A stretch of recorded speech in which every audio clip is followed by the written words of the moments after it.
It's Monday night again. We back, y'all. For another read. And this time, we'll be learning Topaz. Yeah, we see Topaz got his footing. Baby, Topaz did his thing. Now it's time to see where he gonna be at next. So y'all sit back, relax. Let's take this trip. Let's see what Topaz gonna get into now. If you haven't told your friend, go tell your friend. We over here reading, y'all. It's about to go down. Thank you to our author, Mr. James Colwell, aka Spilly Boy. Head on over to Amazon.com so you can get your books today. That's Amazon.com and search for Mr. James Colwell. We read, y'all. Let's get this thing started. Are you ready? Because I'm ready. Make sure you subscribe and like the video. Share it with your friends. Come over and follow me on Instagram. Instagram.com/AlmondBrown09. Let's get this party started, y'all.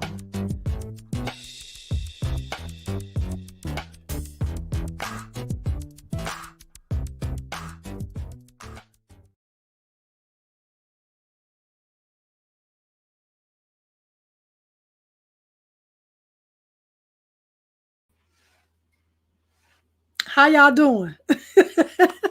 Welcome back to another episode of Almond Delights Reading Corner. Hope you guys had a wonderful Monday. Tonight we are going to begin our new read of Learning Topaz. Okay, we have finished the first one, Loving Topaz and Losing Topaz, and now we're on the last one of this trifecta. I hope you guys have enjoyed the read thus far. If you have, make sure you like the video. We're going to give you a little rundown on what happened in the last book, Losing Topaz. So the ending, y'all know Topaz, baby, he was fed up. So Topaz got Waleed, which is his mama's ex-boyfriend, Talik, which is his high school lover, and Jeremy, which is Waleed's girlfriend's son. Ooh, it's so much, child. Just keep up with me. But he got them all together in a room, performing all kind of things on each other, and he took a picture of it. Okay, Topaz was tired of the foolishness. He wanted to get out, so he kept that video and that picture for safekeeping, just in case he needed to share with anybody and everybody. He got it all together. So we're on to Learning Topaz, and we know that he's going to be going off to college now. So let's see what he will bring today. Okay. So our first read, wait a minute. Disclaimer, y'all know I don't know what this book is going to give, but I'm sure it's going to be some cussing and some other grown folk things going on in here. So yeah, disclaimer. But I'm going to give you the full essence of the book, okay? So we're going to start with our first chapter, What's Next? A mix of emotions ran through my body as I sat on the edge of my bed and looked around my bedroom. To think I have spent the last year and a half in this space, and now my surroundings are getting ready to change yet again. It would be scary, but I welcome the experience. Moving on to college is another milestone in my life. I've gotten to succeed. This will pave the way for the rest of my life. I've become so strong through the turmoil that I've endured in the last few years.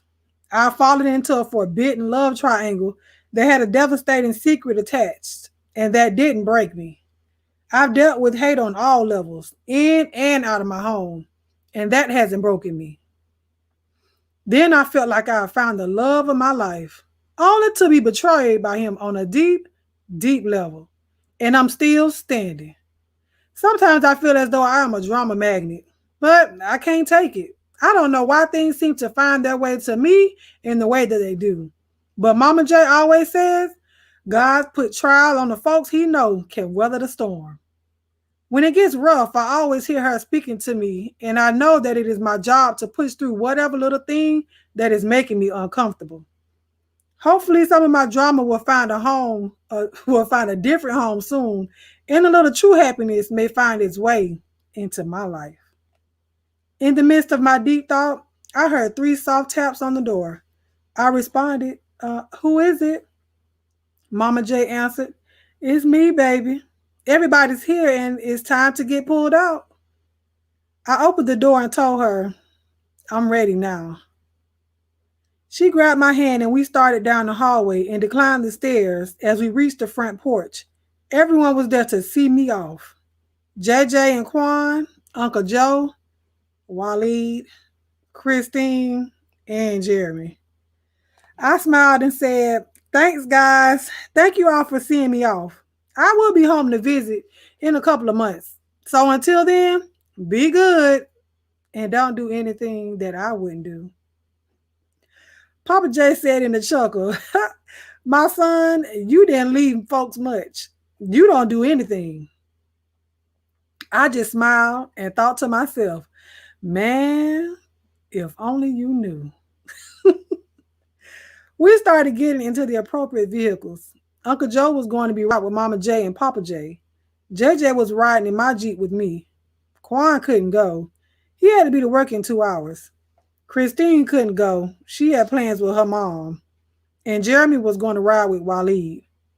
As we took our seats, I noticed Jeremy and Waleed had gone back into the house shortly after Christine had pulled off. We were all waiting for them to come back out, so our caravan to the college and my new apartment could begin. I realized that I had forgot my cell phone charger in my bedroom. I jumped out, ran past Papa J's window, and told him I had to get it, and I would tell Waleed and Jeremy to get the lead out. As I approached the porch, I could hear yelling. I just took my time and went into the house and proceeded to my room. I had my ear on bionic listening the whole time. Waleed and Jeremy were in the kitchen. Jeremy was going on and on about how he didn't appreciate the treatment and how he wasn't getting any better. I understood where he was coming from, but this really wasn't the time. As I declined the steps, the conversation took an ugly turn. Jeremy yelled, fuck you, Waleed, and your fucking big head ass bitch. I'm sick of her. I'm sick of seeing her. I'm sick of hearing about that bitch, and I'm sick of you chasing that bitch. She don't want you. Waleed replied, first of all, you don't know what you're talking about. And I've told you before not to insult him. You're the one with the big motherfucking head. And he does want me. We just got to patch things up. And you should be glad because when things are patched up, there won't be any more you or your mother.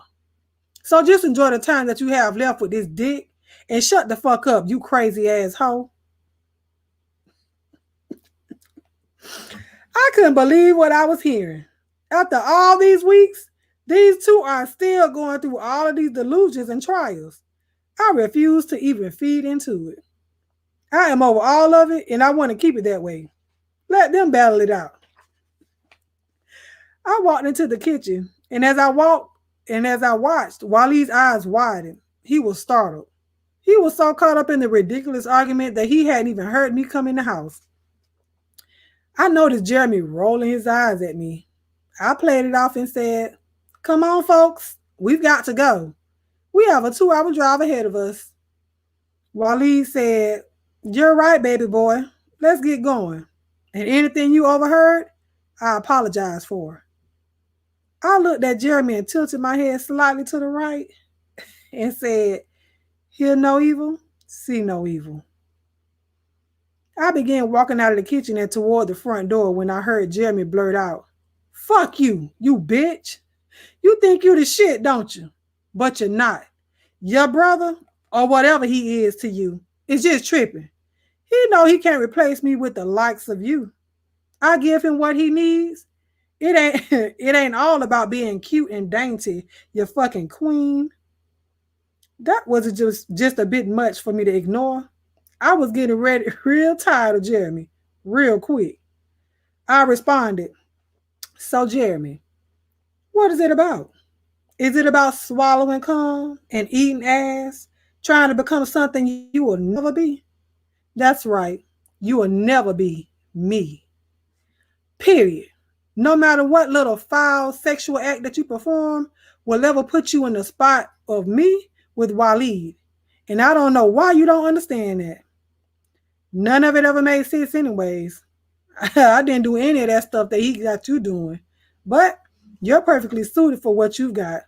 Your mouth is a dumping ground.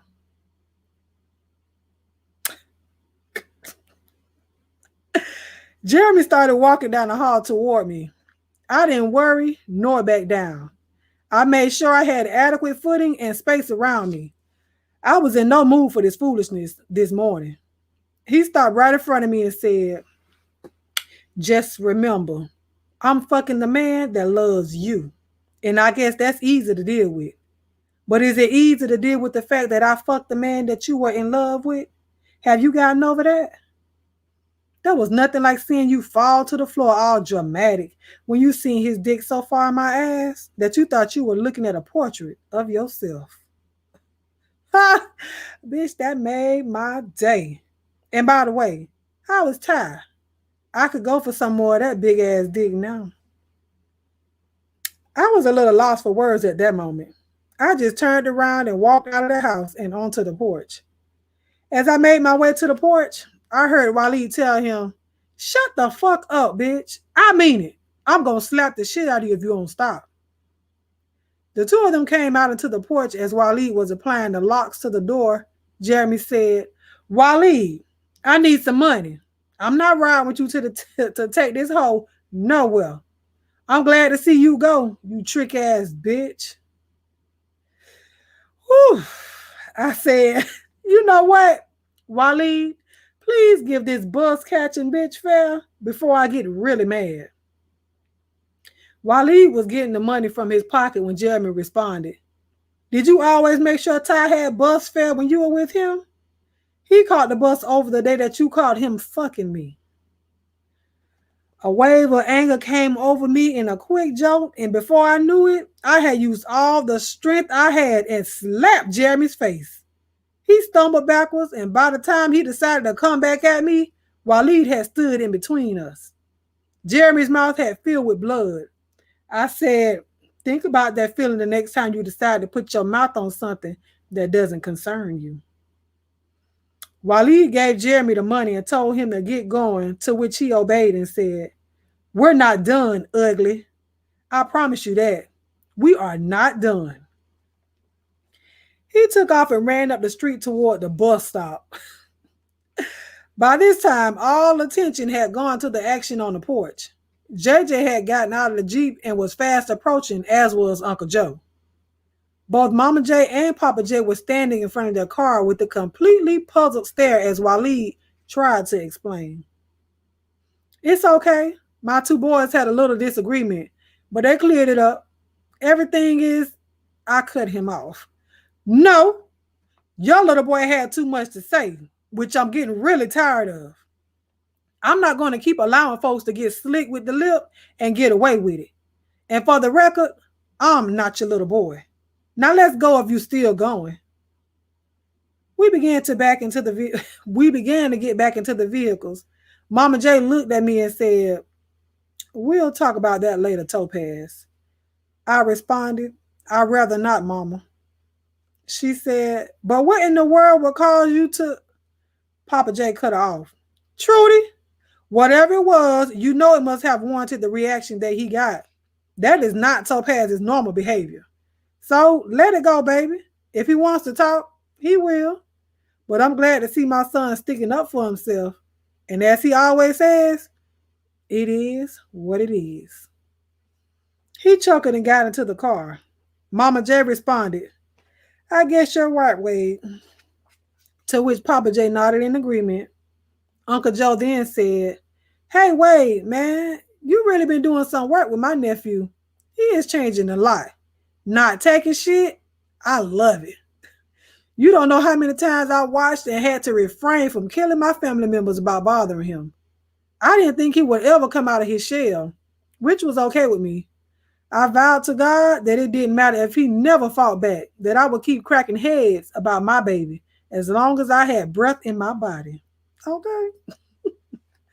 Papa J said, actually, Joe, I only showed our guy a few things physically to protect himself, and he seems to have run with them. I know his mouth can be rough at times. He can say some mean stuff on the drop of a dime when his feelings are involved. I believe he gets a lot of that from Trudy. The two men burst into laughter as Mama J rolled her eyes and said, he says what he needs to, and I'm glad. Uncle Joe said, I just can't thank y'all enough for taking and raising him right.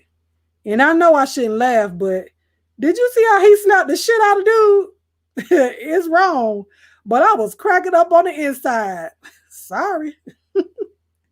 Papa J chuckled and said, hey, it is what it is.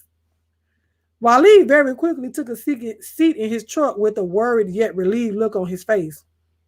He was just glad that Jeremy didn't continue to blab and uproot all of his dirt in front of our parents. And truly, that is part of the reason I decided to crack him in the mouth. He is just so messy and unpredictable. Sometimes I think that kid doesn't have it all upstairs. Shortly after we pulled off, Waleed sent me a text message that said, sorry, Boo Bear, to which I ignored and did not respond. MIG, JJ was patiently awaiting an explanation for all the drama. While on our 2-hour ride to my new destination, I explained, with few details, the reason that Talik and I were no longer a couple was due to him sleeping with Jeremy. JJ was in shock. He said, no wonder you would never talk about the breakup. I am so sorry. And you are good. To let that bitch be anywhere near you, and you're just now popping that hoe in the mouth, baby, she is lucky. I'd have let that bitch have it a long time ago. And then again, every time I see her. I told Quan that I didn't like that sissy. She just looks sneaky. Fucking bitch. I responded, it's okay. He did me a favor. That's less time I had to waste finding out about Talik and his true nature. I was so in love with him, but it seems as though those feelings have turned to hate. The betrayal really got me with that. I have no interest in talking to him or anything. And before that, I couldn't wait to be with him. Everything was just perfect. I guess a little too perfect. A single tear fell from my eye. I refused to give in to the feelings, and I just kept driving and changed the subject. I can't wait to see what my classes are going to be like. And to meet all those new folks from all over the place. JJ responded, I know. And you know I'll come up and stay the weekend with you as much as I can. Although Quan and I are on a strict budget, we will work it out. I said, that is so awesome. How is it living together? No parents around or anyone to tell you what and how to do stuff. Now it's all your own rules. He answered, well, it's still not all my rules. There are two of us. Of course, you know Quan grew up a completely different way than I did. He had good parents that were good to him, and he learned so many things about effectively running a household. So most times I just follow his lead, but he always listens to my opinion and leaves me room to make mistakes without getting too frustrated. Because he knows my background story, a lot of things that he thought everyone knew, I didn't have a clue about. My mom stayed too drunk and my dad was too busy punching me to teach me how to be an adult. I love Quan. I don't know where I'd be if it wasn't for him. That's why I said that little Jeremy child, honey, she had to go. I will tell a bitch up if they get within 10 feet of my boo. I'll give them 5 seconds to back off, and then, bitch, I'm a wreck shop. We both burst into laughter at the thought of it. And scene. So we're going to take a brief intermission. I'm going to let you guys know what we're doing on this good old Monday evening. So don't go nowhere. Okay? Give me a second.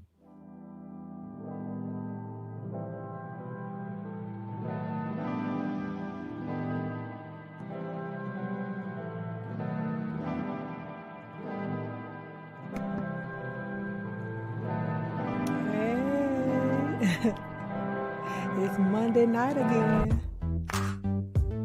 We back, y'all. We back, y'all, for another read. And this time, we'll be learning Topaz. Yeah, we see Topaz got his footing. Baby, Topaz did his thing. Now it's time to see where he gonna be at next. So y'all sit back, relax. Let's take this trip. Let's see what Topaz gonna get into now. If you haven't told your friend, go tell your friend. We over here reading, y'all. It's about to go down. Thank you to our author, Mr. James Colwell, aka Spilly Boy. Head on over to Amazon.com so you can get your books today. That's Amazon.com and search for Mr. James Colwell. We read, y'all. Let's get this thing started. Are you ready? Because I'm ready. Make sure you subscribe and like the video. Share it with your friends. Come over and follow me on Instagram. Instagram.com/AlmondBrown09. Let's get this party started, y'all.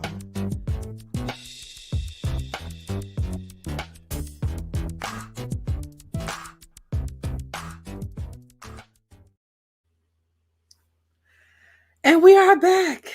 So that was chapter 1 of Learning Topaz. He didn't even leave to go off to college yet, and they already bothered with him. But y'all see, honey, Topaz be ready to fight. I ain't mad. But I'm going to give y'all chapter 2 tonight. We have time, so we're going to get on with the get on. I'm on my own. Once we reached my new apartment, everybody jumped out and grabbed some things to carry. And up to the second floor of the building we went. The building was pretty quiet, with 3 floors and an apartment located on each. The halls and stairways were very clean. I was really happy that it looked exactly as it did when the landlord showed us the place. With the way my day had started, I was in no mood for a bait and switch. When we got all the boxes and stuff loaded into the apartment, Mama J and I prepared lunch for everyone. We had stopped at the grocery store on the way in, which was only about 10 minutes away. It was such a nice feeling to look around and see everybody gathered in my living room and chilling out. I felt like a grown-up for once. Like I was in control of my steps and I could either succeed or screw up. I was really happy. Uncle Joe was sitting on the couch talking to Papa J and Waleed about some sports scores when JJ walked by coming back from the bathroom. He grabbed him by the arm and said, "What's been up, little JJ?" JJ just smiled and said, "I'm all right, Uncle Joe." Uncle Joe gave JJ a strange look and said, "You are still a little uncomfortable around me, aren't you?" "I told you, I love you, Jay. You can let your guard down. When Uncle Joe's around, it's all good, baby." Papa J jumped in. "I noticed that too, JJ. We are all family. True family. We don't play games. We love you." Uncle Joe then grabbed JJ by the waist and sat him down on his leg and said, "From the first time we met, I told you, I'm a man and I have no questions about my manhood and no problems with yours. Do you, nephew? And don't worry about what other folks and what they think. If I hug you or sit you on my lap, it is as an uncle. You understand that? And I understand that, and we don't need to explain this shit to anyone else. Do you understand? Do you see what I mean? You should be totally comfortable sitting on my leg just like T is. It's all family, baby. And that's just who y'all are to me. I don't hug Wade or Waleed, and I wouldn't dare sit neither one of them niggas on my lap. Because that's not who we are to each other. But when it comes to you and Topaz, it's just like dealing with my own child. There's nothing shady or unnatural about it. Now give me some love."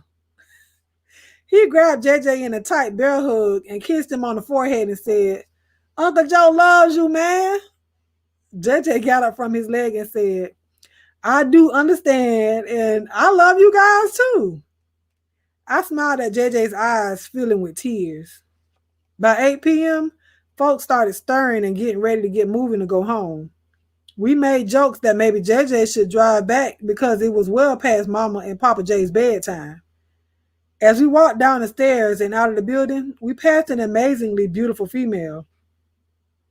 She stopped and said, "Hello, everyone. You must be my upstairs neighbors." I said, "No, just me. How are you?" She responded, "Hello, gorgeous. My name is Akai, and you are one of the most beautiful people I have ever seen." I smiled and said, "I was just thinking the same thing about you. My name is Topaz. It's a pleasure, Akai." We hugged and I said, "We will definitely see more of each other. These are my family members, and I'm sure you will see them again as well." She smiled and said, "I'll catch up with you later, sexy." She continued to make her way into her first floor apartment as we continued outside. I hugged everyone and told them thank you for moving me in as they all piled into the car. JJ sat in the back with Uncle Joe and said, "I'm going to call you later because you need to look out for Miss Thing on the first floor. She's going to try to turn you." I said, "Shut up, JJ." Mama J laughed and said, "I was thinking the same thing, JJ. Be careful, baby." Uncle Joe said, "Y'all clowning. If I was 20 years younger, y'all wouldn't have to worry about it because I'll roll up here on the weekends and I'll handle that little tenderoni." As they continued clowning around, I noticed that Waleed had not gone near his truck. I thought to myself, what now? Papa J pulled away from the curb and off they went. I turned to Waleed and said, "Thanks for everything, Waleed." He replied, "No problem, Boo Bear. You know I'll do anything for you." I started back toward the apartment building. As Waleed began following me, he said, "I want to holler at you for a minute, love." I continued walking forward and rolled my eyes up in my head. This was the last thing that I wanted to happen. I couldn't imagine that anything he had to say would be of interest to me. Once back inside my apartment, I climbed into the couch and sat in an Indian stance with my feet underneath me. Waleed came over and sat right beside me, so close that I could smell the piece of peppermint candy that he was sucking on. I tilted my head to the right and gave him a look, and he said, "What? Don't be like that, T." I said, "Don't be like what, Waleed? You tripping and acting like we're all good. We okay and cordial, but all this bullshit right here? No, no. Mm-mm." He sat still and looked at me as if he couldn't believe what I was saying. I said, "Excuse me? Can you move? I don't want you this close. I'm serious." He slid over to the edge of the couch and said, "Have it your way, but I know better. You are really trying to stay mad, but I'm not going to give up on us." I interrupted, "Us? There is no us, boy." He said, "Don't start getting all loud. You still got feelings for me. Admit it. You still wearing your ring, and that says you still love your man." I stood up and said, "Are you really that stupid? Are you okay? Me wearing my ring has nothing to do with you. It was a gift to me that symbolized something special in my life." He said, "You're right. Me. That ring is my commitment to you. I will always love you, T, and I have told you that a million times." I interrupted, "That may be the case with you, but you have no commitment or attachment to me. You broke all of that down. I don't trust you, and I don't need you in my life. You are a cheater and a liar, and you have a mean spirit. I don't need any of that in my world. I wear my ring because it is Topaz, and my name is Topaz, and it looks good on me. It has nothing to do with you at all." Waleed remained quiet as he rose to his feet and stood in front of me and remained quiet. He had a very intense look in his eyes. I didn't know what to think, so I just stood my ground and acted unbothered. He then said, "Look at you. I still make you nervous. That's because you are mine. Don't you know that?" He grabbed me around my waist and pulled me up close to him so tightly that I could feel his heart beating and his manly parts throbbing. I immediately became uncomfortable because I knew that deep down what Waleed was saying was true. I was as mad as hell at him, but I still cared for him. And being in that close proximity was driving me wild. How I longed for his caress. Whew, and that long lasting love of stroke that drove my body into ecstasy every time we connected. I could feel myself drifting into his clutches yet again as I told myself, no way. I tried to mumble the words, but they would not escape my lips. Within the next moment, I had been hoisted into the air and carried into the bathroom. Not long after reaching the bathroom, all of our clothes were off. Dang, Topaz. Waleed got into the tub and laid stretched out the full length of the vessel. He then told me, "Come on, bring your sexy ass on in here." He then lowered my body on top of his and turned the water from the shower head full blast. I was so turned on as the steaming hot water's force beat on me, on my back, and trickled down my sides and into Waleed's beautiful chocolate skin. It was as if our bodies were morphing into one another. Although the tub was tight with the both of us in there, I felt amazingly safe in his grasp, just the way I used to. I laid my head against his shoulder and relaxed as his hands rapidly caressed my every nook and cranny. Before long, we were absolutely slippery with the running water and the liquid soap. As we lay surrounded in the steam that was filled with the scent of botanical gardens, I felt like I was in heaven. After about 20 minutes, I could tell this ferocious foreplay was causing Waleed to want to burst.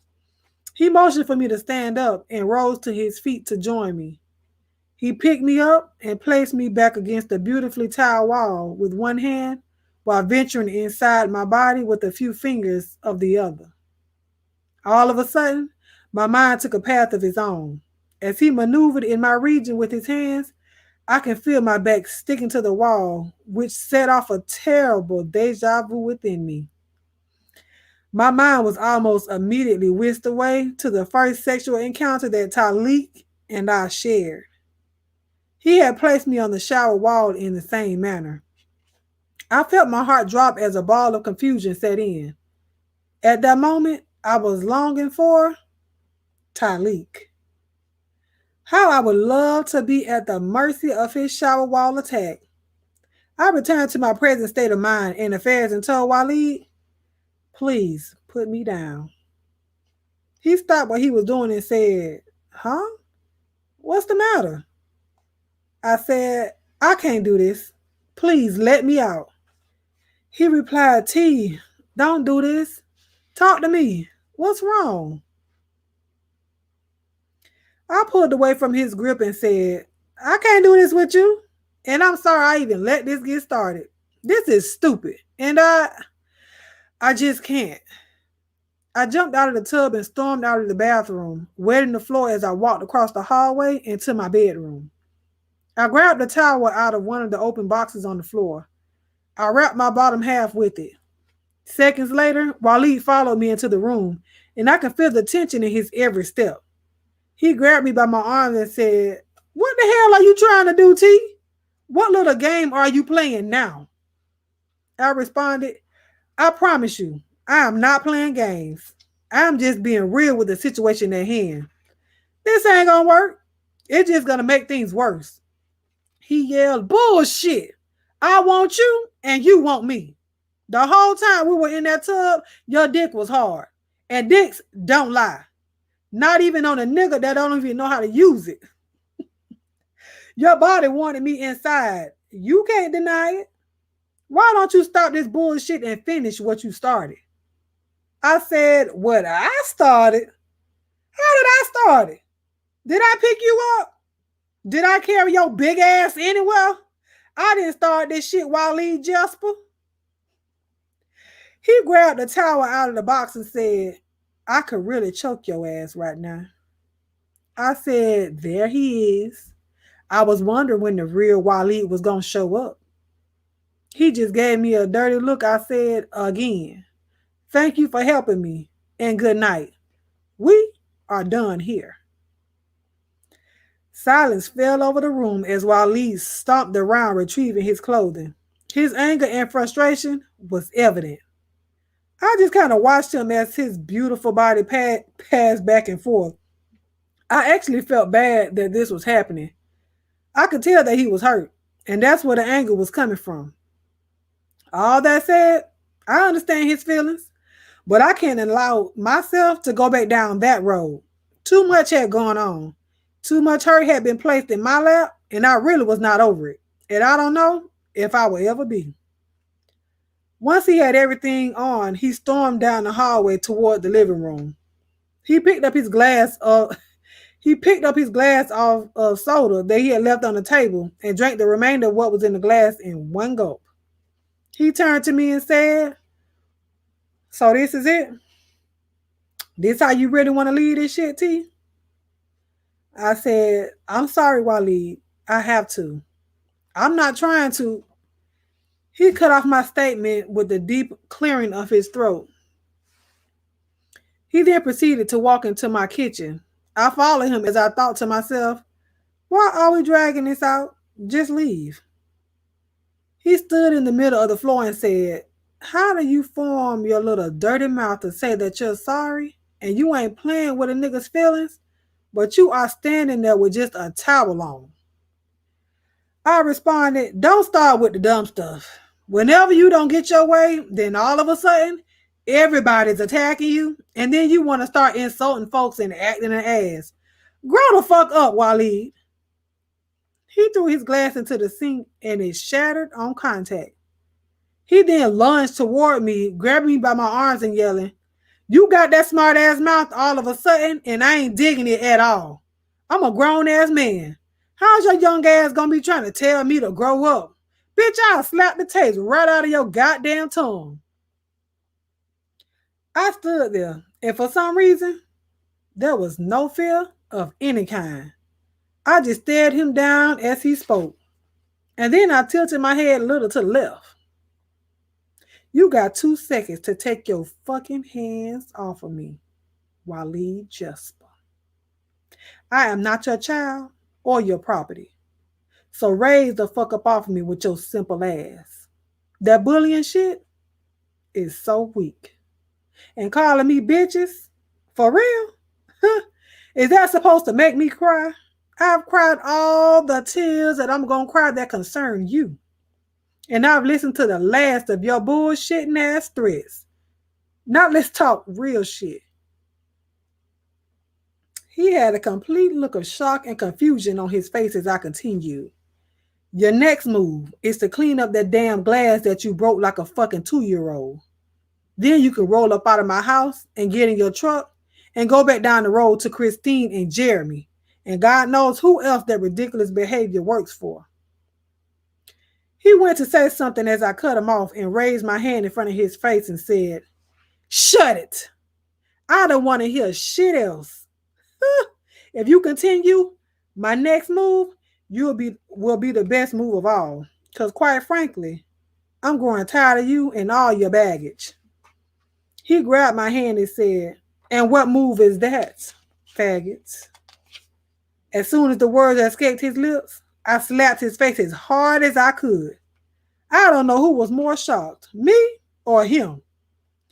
We were at a standstill for what seemed an eternity, but it was really just a few seconds. I yelled at him, how could you call me that? Of all the things that you have said over this time, you have never called me that. Are you serious right now? Tears began to flood my face as my heart felt as though it had shattered into a million pieces. He stood in front of me stoic as if the tears meant nothing and what he said was acceptable, and then followed his indiscretion with, If you ever put your fucking hands in my face again, I'll knock you the fuck out. I responded immediately. That's really going to add to your street cred that you can knock me out. That you can get away with calling me out of my name and treat me like shit. Does that take the sting away? He said, what sting, bitch? I said, the sting that goes up your spine with the fact that you know that you a faggot too. He mugged me in my face with one hand hard enough. That force made me fall backward into the floor, and he yelled, I ain't no faggot. That's you, bitch. I got up off the floor and said, what makes you different? Because you're bigger and louder and like throwing your weight around? Nigga, please. He said, no, you take dick in your ass. I stood back in his face and said, so if you don't get fucked, then you're not gay? You can kiss as many men as you want and don't leave out. You can even suck as many dicks as you like. That's ridiculous. But if that's what helps you sleep at night, then so be it, you clown.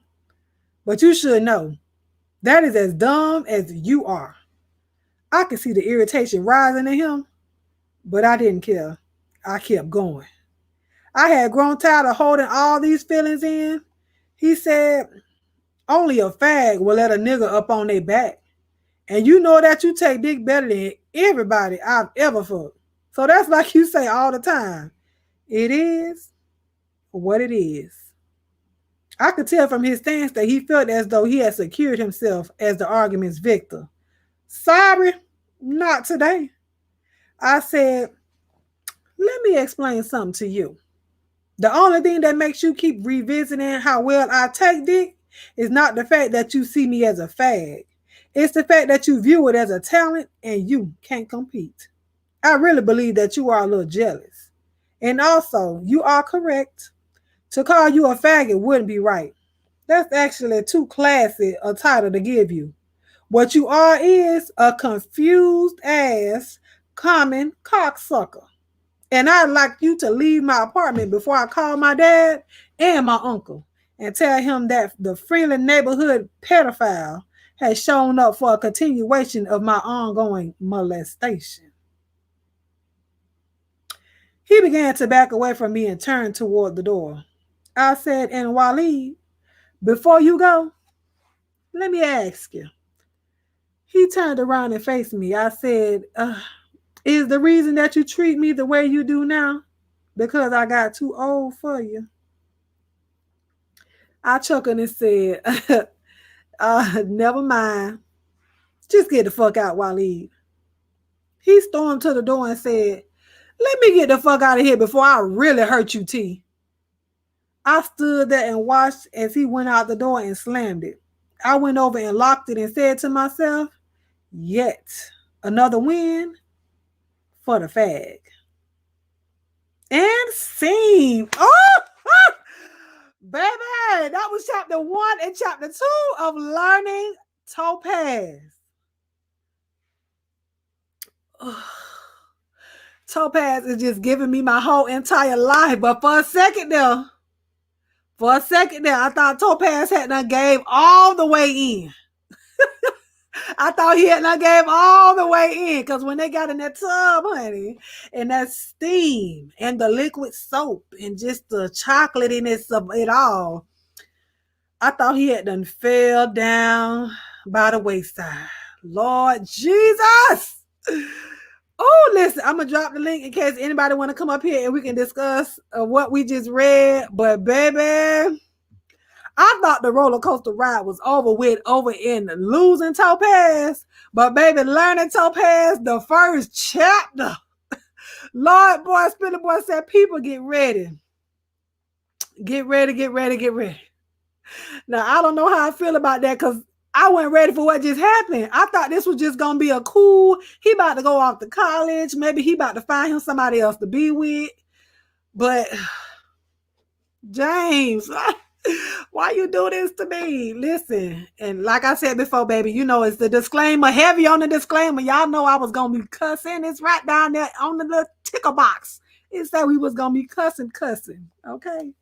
But, Listen, I thoroughly enjoyed this read, baby. These first 2 chapters took me on up out of there. Right, Louie? Get ready for what? Get ready for what? It get worse than this. Well, not worse, but better. It ain't better.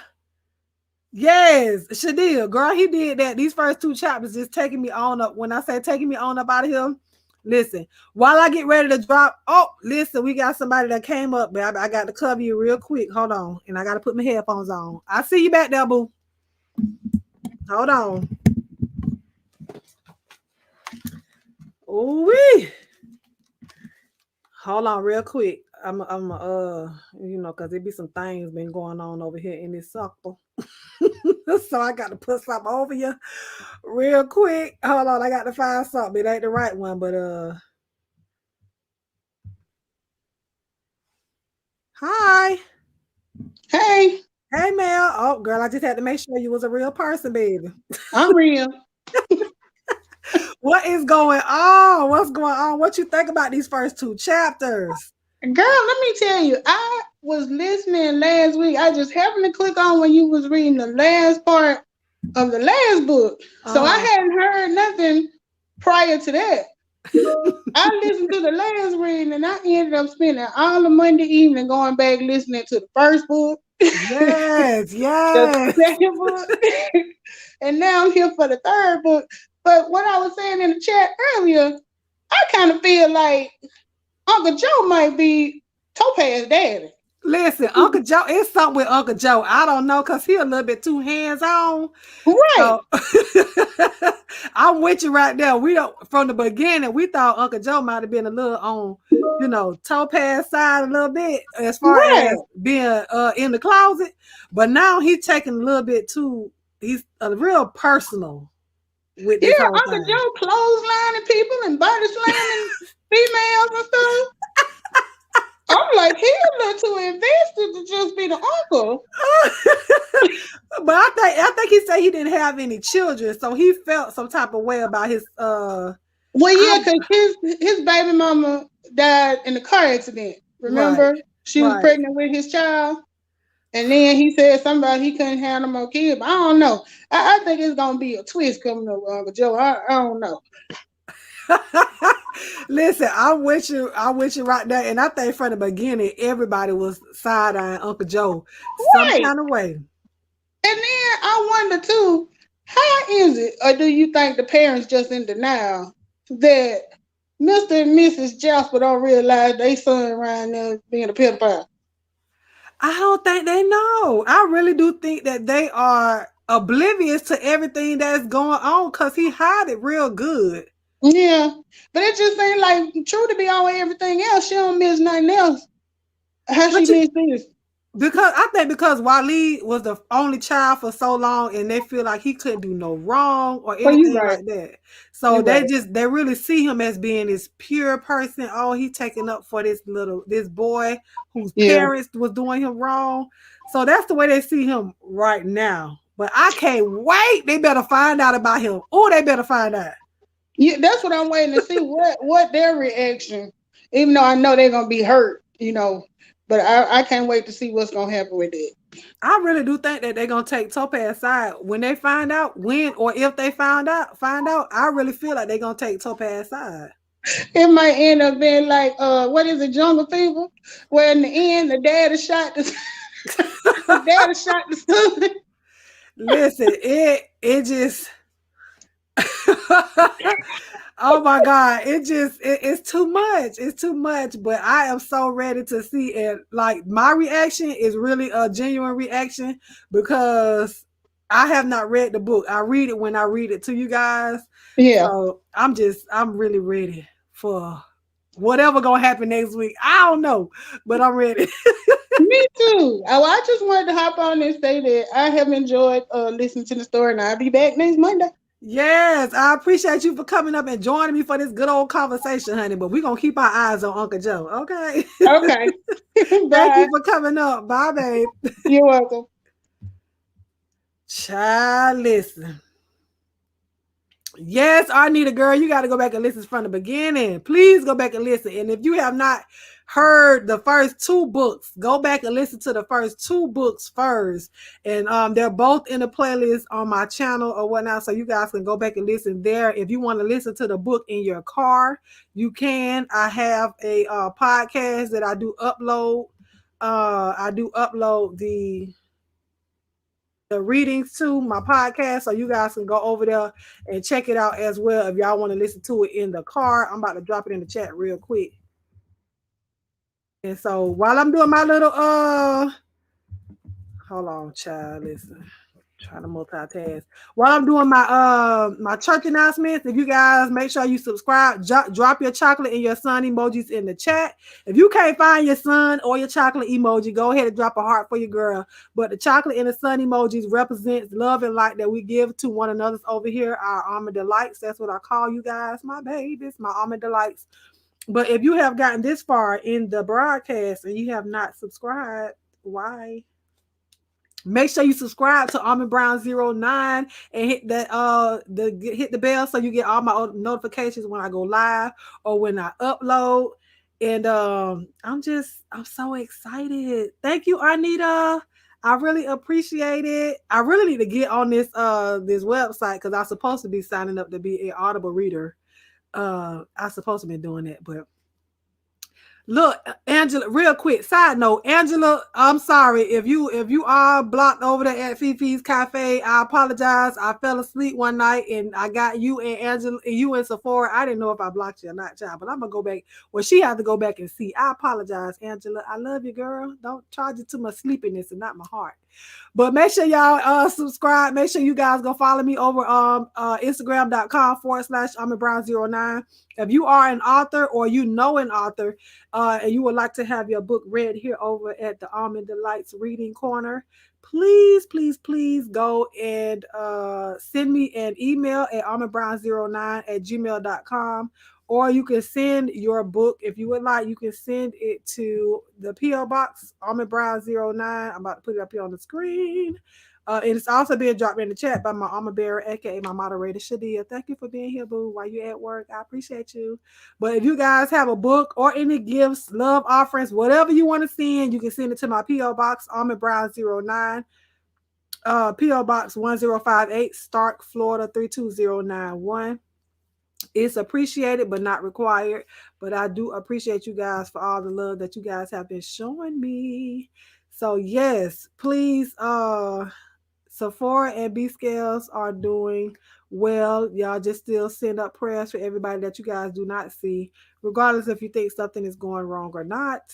Send up prayers for our armor bearers. But I do tell them, and I have told B Scales as well, that you guys ask about her, and she says hi. She does say hi or whatnot. So I will tell her again that you guys send your love to her. She may be up in the sky. I don't know. But we love you, girl. Sephora, girl, we love you, girl. I miss you, boo. But thank you guys for joining me tonight. And next week, we will be back here at 9 p.m. again, Eastern Standard Time for our second read. And I'm sorry, I saw Louie ask for the third bonus chapter. Girl, you know I can't do that to y'all. Y'all got to wait till next week. Wait till next week. So we will be back next week at 9 p.m. Eastern Standard Time. Most mornings I go live around 9:45 in the morning for our morning ride to work videos. And on Fridays, we have our Friday night red light special where we'll be here 10 p.m. Eastern Standard Time for our grown folks talk. If you have not checked out any red light special videos, why? Make sure y'all go to that playlist and check out our red light special videos for the grown and sexy, just conversations had between grown people about love, relationships, sex, all that good stuff. We talk about all of that here at Almond Brown 09 with all my Almond Delights. But I appreciate you. Thank you again, James, for allowing us to read your book. Please check the description box below and get your book below. And also check out the links that Shadia is dropping in the chat for our sponsor, the Kiso Collection. I appreciate you guys for joining me. Now, which one y'all want? I'm just going to play the outro or whatnot. I ain't going to do the intro to the outro, but I'm going to do the outro going on out of here. But I love you guys. If I miss any of your comments, charge it to my head and not my heart. But I love you guys. Hola, mi hermosa rosa. If you still at work, thank you guys for joining us tonight. Thank you to my sisters. Thank you to my armor bearer and my brothers that be watching. I love y'all. And now let me shut up because y'all know I would just ramble on. But I love you guys with the love of God. And there is what? Nothing you can do about it. I'll talk to y'all later. Bye. Thank you all for joining another episode of Almond Delights Reading Corner. I pray that you enjoyed yourself and you're relaxed in your mind, in your body, and in your spirit. Come back and join us again next week as we continue our reading. If you haven't subscribed, please do so. Be blessed and enjoy your evening.